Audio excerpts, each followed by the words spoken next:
Assalamualaikum warahmatullahi wabarakatuh. Senang sekali kita bisa ketemu lagi. Oke, hari ini kita mau bahas sesuatu yang penting banget dan sering jadi pertanyaan nih. Topiknya adalah hukum menyentuh Al-Quran untuk wanita yang sedang haid. Gimana sih aturannya? Yuk kita bedah bareng-bareng. Jadi, pertanyaannya langsung aja ya. Boleh nggak sih seorang perempuan yang lagi menstruasi itu pegang mushaf Al-Quran? Maksudnya Al-Quran dalam bentuk fisiknya itu loh, bukan aplikasi di HP. Ini kan pertanyaan yang, wah, sering banget muncul dan penting buat ibadah kita sehari-hari, khususnya para muslimah. Oke, biar nggak penasaran, jawaban ringkasnya adalah, menurut kesepakatan para ulama, itu nggak diperbolehkan. Nah, tapi kenapa? Pasti ada alasannya kan? Tenang, landasan hukumnya kuat kok. Dan sekarang kita akan coba pahami bersama. Nah, yang perlu kita garis bawahi di sini, ini tuh bukan cuma pendapat satu atau dua orang ulama aja loh. Ini adalah pandangan yang udah disepakati, atau yang biasa kita sebut ijma. Jadi, ini kesepakatan dari para ulama besar. Kuatnya pandangan ini tuh karena ada kesepakatan dari 4 mazhab fikih yang paling utama. Kita semua pasti tahu ya, ada Hanafiyah, Malikiyah, Syafi'iyah, dan Hanabilah. Nah, keempat-empatnya ini semuanya setuju pada kesimpulan yang sama. Kalau udah 4 mazhab besar ini sepakat, wah, itu artinya hukum tersebut punya bobot dan otoritas yang sangat kuat. Oke, pertanyaannya sekarang, landasan hukumnya dari mana sih? Kok bisa sampai ada kesepakatan seperti itu? Nah, kita akan langsung merujuk ke sumber utamanya.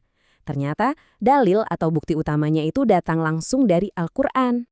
Dalilnya ada di surat Al-Waqiah, ayat 77-79. Ayatnya berbunyi, "Sesungguhnya Al-Quran ini adalah bacaan yang sangat mulia, pada kitab yang terpelihara. Tidak menyentuhnya kecuali orang-orang yang disucikan." Nah, coba perhatikan bagian akhirnya. Kalimat tidak menyentuhnya kecuali orang-orang yang disucikan, inilah yang jadi kuncinya.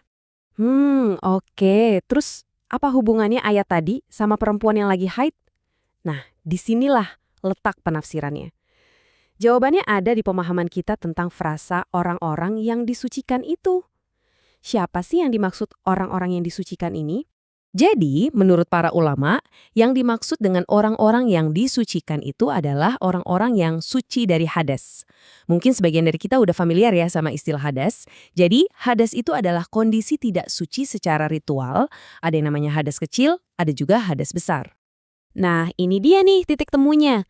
Menstruasi atau haid itu dalam fikih dikategorikan sebagai hadas besar. Sekarang jadi jelas kan alur logikanya? Kalau Al-Quran itu hanya boleh disentuh oleh orang yang suci. Dan perempuan yang lagi haid itu dalam kondisi hadas besar, artinya ia belum termasuk dalam kategori orang-orang yang disucikan yang dimaksud di dalam ayat tadi. Jadi kita sampai di poin utamanya. Intinya adalah suci dari hadas itu jadi syarat utama, jadi semacam prasyarat gitu ya. Syarat mutlak sebelum kita bisa menyentuh mushaf Al-Quran secara fisik.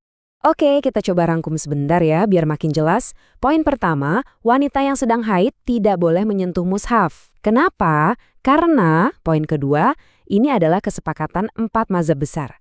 Dasarnya apa? Poin ketiga, dalilnya dari surat Al-Waqiah. Terus, poin keempat, kata orang yang disucikan di ayat itu artinya adalah orang yang bebas dari hadas. Dan terakhir, poin kelima, haid itu termasuk hadas besar. Nah, semua poin ini nyambung satu sama lain, jadi argumen hukumnya kuat dan jelas. Nah, sebagai penutup, yuk kita coba renungkan bareng. Sebenarnya pemahaman tentang kesucian ini, gimana sih pengaruhnya ke cara kita berinteraksi dengan Al-Quran setiap hari?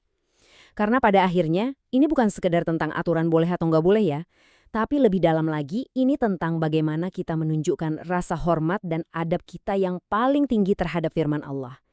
Semoga bermanfaat ya. Terima kasih banyak sudah menyimak. Wassalamualaikum warahmatullahi wabarakatuh.